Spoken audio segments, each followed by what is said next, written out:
नमस्कार सभी को। आज हमारे इंडियन पॉलिटी सीरीज का 26th डे है और फंडामेंटल राइट्स का जो है 10वां दिन है। और आज हम करेंगे आर्टिकल 29 एंड 30 जो कि मेंशन है आपका cultural and educational rights of fundamental rights में। तो स्टार्ट करते हैं अपना आर्टिकल 29 से, जिसमें लिखा गया है protection of interest of minorities. Article 29 provides that any section of citizen, words जो है याद रखिएगा, section of citizen residing in any part of India having a distinct language, script, or culture of its own shall have the right to conserve the same. Further, no citizen shall be denied admission into any educational institution maintained by the state or receiving aid out of state funds. यहाँ पे state जो है government की बात कर रहे हैं, on grounds only of religion, race, caste और लैंग्वेज। तो इन चार आधार पे जो है आप किसी से डिस्क्रिमिनेशन यानी भेदभाव नहीं करोगे। यहाँ पे कुछ वर्ड्स जो था उसको मैं बता देता हूँ। जैसे डिस्टिंक्ट का मतलब क्या होगा, तो यहाँ पे डिस्टिंक्ट का मतलब जो है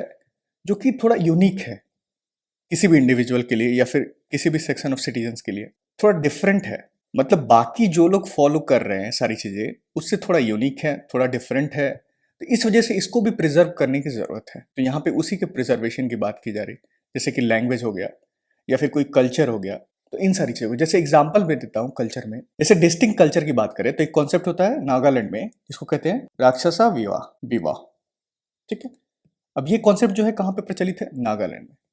होता क्या है इसमें, कुछ वहां पे जो नागालैंड के ट्राइब्स हैं वो प्रैक्टिस करते हैं। जैसे कोई बॉय है वो किसी लड़की को पसंद कर रहा है, गर्ल को, तो क्या करता है उस केस में, ये बॉय जो है घोड़सवारी करके यानी हॉर्स राइड करके जो है जाएगा, उस लड़की को किडनैप करेगा और फिर उससे शादी कर लेगा। तो ये क्या है, उनके कल्चर में है ये सारी चीज, तो बहुत डिस्टिंक्ट है। अगर हमारे नॉर्मल मेनलैंड इंडिया में अगर ये कॉन्सेप्ट देखा जाए, अगर ये कोई करता है तो वो क्या होगा, किडनैप का एंड रेप का चार्ज लग सकता है उस पर और फिर उसको उसके अकॉर्डिंग जो है पनिशमेंट मिलेगी। बट यहाँ पे वो डिस्टिंक्ट कल्चर है तो इसको प्रिजर्व किया जाता है।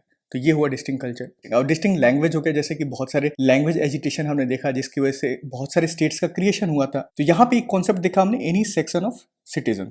तो यहाँ पे किसी इंडिविजुअल की बात नहीं हो रही है, यहाँ पे ग्रुप्स की बात हो रही है कि हम किसी भी ग्रुप का जो है, जैसे डिस्टिंक्ट कल्चर में देखा हमने नागालैंड के ट्राइब्स का, तो वो हो गया एनी सेक्शन ऑफ सिटीजन। दूसरा जो है यहाँ पे बोला no citizen shall be denied, तो यहाँ पे हम कहाँ किसकी बात कर रहे हैं, यहाँ पे इंडिविजुअल की बात कर रहे हैं। किसी भी इंडिविजुअल को आप एडमिशन के लिए डिनाई नहीं करोगे ऑन द बेसिस ऑफ चार आधार था सिर्फ, रिलीजन, रेस, कास्ट और लैंग्वेज। ये ध्यान रखिएगा। आर्टिकल 29 जो है और आर्टिकल 30 जो दोनों हम करेंगे आज, ये सिर्फ और सिर्फ सिटीजन्स के लिए है, ओनली सिटीजन। इसके अलावा 15 था, 16 था और 19 जो था ये सिर्फ ओनली सिटीजन। तो इन टोटल 5 ऐसे राइट्स है फंडामेंटल राइट्स के जो कि सिर्फ और सिर्फ ओनली सिटीजन्स के लिए। ये जो आर्टिकल 29 है, यहाँ पे बात तो हो रही है माइनॉरिटीज की, but it grants protection to both religious minorities as well as linguistic minorities. तो यहाँ पर रिलीजियस मतलब कि रिलीजन के आधार पे और लैंग्वेज के आधार पे। बट सुप्रीम कोर्ट क्या कहता है बाद में कि जो ये स्कोप है आर्टिकल 29 का, that is not necessarily restricted to minorities only, जैसे इसमें लिखा गया, क्योंकि यहाँ पे जो सेक्शन ऑफ सिटीजन्स है इसमें माइनॉरिटीज भी होंगे और मेजोरिटी भी हो सकते हैं। जैसे किसी एरिया में जो है, मान लीजिए वहां पे 90% मुस्लिम पॉपुलेशन है और 10% हिंदू है, तो इस केस में क्या हो गया कि ये माइनॉरिटीज हो जाएगा। सपोज दैट सेम चीज उल्टा हो गया, 90% है हिंदू और 10% मुस्लिम हो गया, तो इस केस में ये माइनॉरिटीज हो जाएंगे। तो यहाँ पे माइनॉरिटीज का डेफिनेशन जो है दोनों जगह अलग अलग हो जाएगा। ठीक है, ये ध्यान रखिएगा बस। सुप्रीम कोर्ट बाद में ये भी कहती है कि जो ये कॉन्सेप्ट है right to conserve the language का, it also includes right to agitate for the protection of language. Agitate का मतलब जहां पे हम असेंबल होंगे कहीं पे, सरकार के अगेंस्ट जो है ये बोल सकते हैं कि हमें जो है ये सारी चीजें पसंद नहीं है सरकार की कुछ नीतियां। और इस राइट टू एजिटेट को अगर मान लो कोई पॉलिटिकल लीडर है, पॉलिटिकल स्पीच या प्रॉमिस में ये बोल रहा है कि मैं इस लैंग्वेज को प्रमोट करने के लिए, इस लैंग्वेज को प्रिजर्व करने के लिए कोई भी कदम होगा उसको उठाने के लिए तैयार हूं, तो ये जो है आपके करप्ट प्रैक्टिस में नहीं काउंट किया जाएगा। ये ध्यान रखिएगा, under the representation of people act 1951। तो ये कुछ था आपको आर्टिकल 29 में। Next is article 30। Article 30, right of minorities to establish and administer educational institution. जैसे कोई अपना एजुकेशनल इंस्टीट्यूशन जो है एस्टैब्लिश करना चाहता है, उसकी देखरेख कैसे करना चाहता है, उनके क्या राइट्स होंगे, ये सब कुछ आर्टिकल 30 में एक्सप्लेन किया गया है। Article 30 grants the following rights to minorities whether religious और लिंग्विस्टिक। लिंग्विस्टिक मतलब कि language. All minorities shall have the right to establish and administer educational institution of there choice, अपनी चॉइस की। ये भी आर्टिकल 30 भी 29 की तरह सिर्फ और सिर्फ ओनली सिटीजन्स के लिए है। मैंने बता दिया पहले भी, 15, 16, 19, 29 और 30, ये 5 आर्टिकल जो है ओनली सिटीजन्स के लिए है। जैसे एग्जाम्पल दे, कोई रिलीजियस माइनॉरिटीज कौन कौन से हो सकते हैं, तो जो हमारा नेशनल कमीशन फॉर माइनॉरिटीज है NCM, उन्होंने 6 माइनॉरिटीज को डिफाइन किया है, जिसमें कौन कौन से हैं? बुद्धिज्म है, जैनिज्म है, इस्लाम है, सिखिज्म है, क्रिश्चियनिटी है और पारसीज है। तो ये माइनॉरिटीज है, इनको बोला गया है, ये जो रिलीजियस माइनॉरिटीज हैं 6, they have the right to establish as well as administer educational institution of their choice, अपनी चॉइस के। ये जो कॉन्सेप्ट है मैनेज एंड एडमिनिस्टर, यानी कि एस्टैब्लिश एंड एडमिनिस्टर का मतलब क्या होगा? ये अपने एडमिशन क्राइटेरिया होंगे, इनके एडमिशन का जो क्राइटेरिया होगा वो इनके अपने होंगे, ओन एडमिशन क्राइटेरिया, इनके अपने सिलेबस होंगे, ओन सिलेबस, अपनी फीस होंगे, बट कोई कैपिटेशन फी नहीं लगाएगा, जैसे डोनेशन वगैरह सारी चीजें कि हाँ इतना दे दो।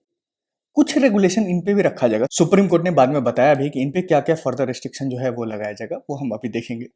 बट मैनेज एंड एडमिनिस्टर का मतलब होगा कि अपने एडमिशन क्राइटेरिया होंगे, इनके अपने सिलेबस होंगे, इनके अपने फीस होंगे। क्या रिजर्वेशन का जो कॉन्सेप्ट है यहाँ पे लागू होता है? जैसे तो यहाँ पे कास्ट के आधार पे आप क्लेम नहीं कर सकते हो क्या reservation?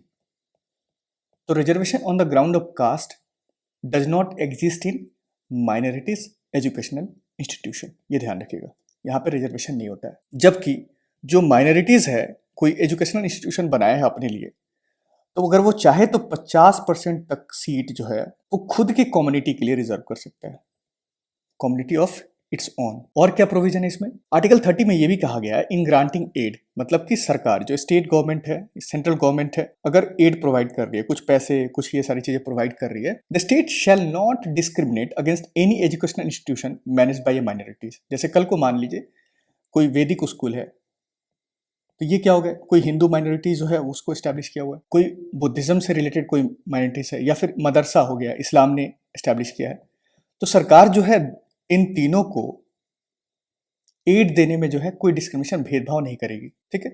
Thus, the protection under Article 30 is confined only to minorities, religious और linguistic। यहाँ पर किसी सेक्शन ऑफ सिटीजन की बात नहीं हो रही है, जैसे आर्टिकल 29 में हमने देखा था। लेकिन एक चीज ध्यान रखिएगा, जो टर्म माइनॉरिटीज है वो संविधान में डिफाइन नहीं किया गया है कि माइनॉरिटी का एक्चुअल मतलब जो होगा वो क्या होगा।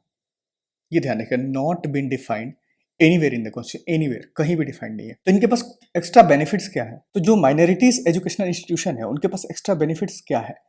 तो इनके पास अभी भी राइट टू प्रॉपर्टी है, जिसको हटाकर हमने फंडामेंटल राइट से आर्टिकल 300A में डाल दिया था as a constitutional and legal right. But right to property का जो फीचर है इनके पास अभी है। So if the state wants to acquire someone's property, the state has to pay compensation just, fair and reasonable. बाद में 44वें संशोधन के तहत 1978 में, जिसके तहत ही राइट टू प्रॉपर्टी को जो है फंडामेंटल राइट से रिमूव किया गया था, उसमें यह भी कहा गया the compensation amount fixed by the state for the compulsory acquisition of any property of minority education institution shall not restrict और abrogate the right guaranteed to them. मतलब कि आपने किसी का प्रॉपर्टी जो है, देखा जाए तो 50 रुपए का कंपनसेशन होना चाहिए, बट आपने उसको 30 रुपए दे दिया, तो भाई वो आगे चल करके उस इंस्टीट्यूशन को मैनेज कैसे करेगा?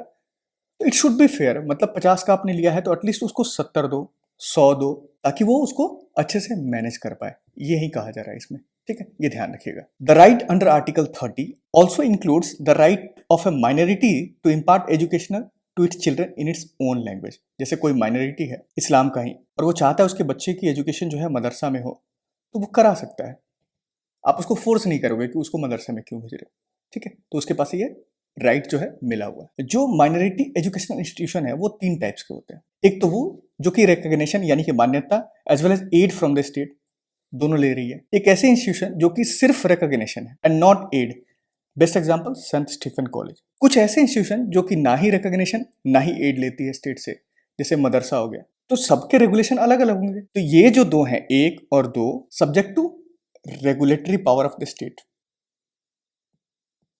उसमें क्या क्या होगा रेगुलेशन में?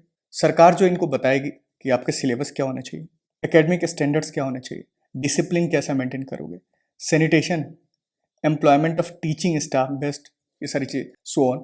तो सरकार जो है इन पे रेगुलेशन लगाएगी। बट जो तीसरा है, ये अपने एडमिनिस्ट्रेशन को फ्रीली जो है एडमिनिस्टर कर सकती है, बस ये ध्यान रखिएगा। बट इनके पास भी जो लेबर लॉ है, इंडस्ट्रियल लॉ है, टैक्स लॉ है, इकोनॉमिक रेगुलेशन है, ये सारी चीज़ इस पे भी लगेगा। बट कुछ चीज़ें जैसे सिलेबस वगैरह हो गया या फिर टीचिंग स्टाफ एम्प्लॉय करना होगा, तो ये सारी चीज़ें जो है इनके पास पावर दिया गया था कि आप खुद मैनेज करो। बाद में सुप्रीम कोर्ट इसमें हस्तक्षेप करती है। तो सुप्रीम कोर्ट 2007 में secretary of Malankara Syrian catholic college case में the supreme court has summarised the general principles relating to establishment and administer of minorities educational institution in the following way. Which way? Supreme court ये कह रही है, the right conferred on minorities under article 30 is only to ensure equality with the majority. मतलब उनको एक equal platform पे लाने के लिए, ना कि ये जो माइनॉरिटीज हैं उनको एक्स्ट्रा बेनिफिट्स दे दो बहुत ज्यादा, ताकि वो बहुत ऊपर चले जाए। फर्दर ये कहती है, not intended to place the minorities in more advantageous position vis the majority. मतलब मेजोरिटी के ऊपर सुपीरियर मत बना दो इनको सारी चीजें। इस वजह से जो जनरल लॉज है, जैसे कि कोई नेशनल इंटरेस्ट में हो या फिर नेशनल सिक्योरिटी की बात हो, सोशल वेलफेयर, जन कल्याण, public order, morality, health, sanitation, taxation etcetera, ये सारी चीज, इन सब के आधार पे इन पे रेगुलेशन लगाया जा सकता है। किस पे? जो माइनॉरिटीज एजुकेशनल इंस्टीट्यूशन है। तो कभी कभी आप देखते होंगे नेशनल इंटरेस्ट में क्या किया जाता है, बहुत सारे मदरसे को बंद कर दिया जाता है, क्योंकि लगता है कि वहां पे जो पढ़ाया जा रहा है वो शायद हमारे देश के खिलाफ जो है कुछ चीजें बताई जा रही है। तो जैसे ही सरकार को पता चलता है उसको बैन कर देती है। सुप्रीम कोर्ट फर्दर ये भी कहती है, the right to establish and administer educational institution is not absolute. Absolute होता तो जाहिर सी बात है सरकार कोई कानून ही नहीं बना पाती, जो बन गया है सो बन गया है। Not does it include the right to mal administer. मतलब कि आप अपने तरीके से कुछ ऐसा नहीं सारी चीजें कि आपको जो मन करेगा वो कर रहे हो, नहीं, कुछ रेगुलेशन रहेगा। There can be regulatory measures for ensuring educational character and standards and maintaining academic excellence. जैसे अगर आपके पास माइनॉरिटीज एजुकेशनल इंस्टीट्यूशन है तो उसका मकसद जो है एजुकेशन ही होना चाहिए, ना कि कुछ और आप पढ़ा रहे हो। So there can be checks on administration as are necessary to ensure that administration is efficient and sound. तो सही से आप काम कर रहे हो अपने एडमिनिस्ट्रेशन में या नहीं, तो उस पर आप पे चेक लगाया जा सकता है, मतलब आप पे रेगुलेशन लगाया जा सकता है और आपको देखा भी जा सकता है। तो ये कुछ था आपको आर्टिकल 29 एज वेल एज 30 ध्यान रखिएगा, ये सिर्फ और सिर्फ सिटीजन्स के लिए, ओनली सिटीजन्स के लिए है। अब इन सब पे आधारित जो है कुछ क्वेश्चन करते हैं। विच of the following article of Indian constitution talks about the protection of interest of minorities. तो ये किया गया आर्टिकल 29 में, जहां पर आप सेक्शन ऑफ सिटीजन की बात करो, एनी सेक्शन ऑफ सिटीजन्स, उनके जो डिस्टिंक्ट लैंग्वेज है, स्क्रिप्ट है, कल्चर है, उसको प्रिजर्व करोगे। तो आर्टिकल 29 जो है दोनों को प्रोटेक्शन प्रोवाइड करती है, religious minorities as well as linguistic minorities. तो ये ध्यान रखिएगा। Under which of the following articles of Indian constitution it has been provided that all minorities shall have the right to establish and administer educational institution of their choice. तो ये किसमें था? Article 30 में। Administer मतलब उनके अपने syllabus होंगे, उनके अपने एडमिशन क्राइटेरिया होंगे, उनके अपनी फीस होंगे, बट कुछ रेगुलेशन जो है इनके पे भी लगाया जा सकता है। सुप्रीम कोर्ट ने फर्दर ये भी बोला है कि दिस राइट्स आर, आर्टिकल 30 जो है नॉट एब्सोल्यूट है, जरूरत पड़ेगी सरकार को नेशनल इंटरेस्ट या सिक्योरिटी के लिए तो इस पर रेगुलेशन लगाया जा सकता है। Consider the following statement, article 30 of the constitution of India does not define the term minorities. सही है, does not define. The constitution recognizes only linguistic and religious minorities. ये भी सही है, यानी कि both. Consider the following statement, article 29 and 30 are available to only citizens of India. सही है, एज वेल एज 15, 16 एंड 19।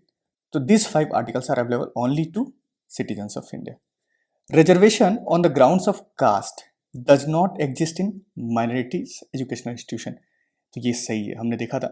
और इनफैक्ट ये भी बोला गया कि जो माइनॉरिटीज है वो अपनी कम्युनिटी के लिए अगर चाहे तो 50% सीट जो है वो रिजर्व कर सकती है। ये सवाल जो है आपके लिए है। Article 29 and 30 of Indian constitution comes under which of the following fundamental rights?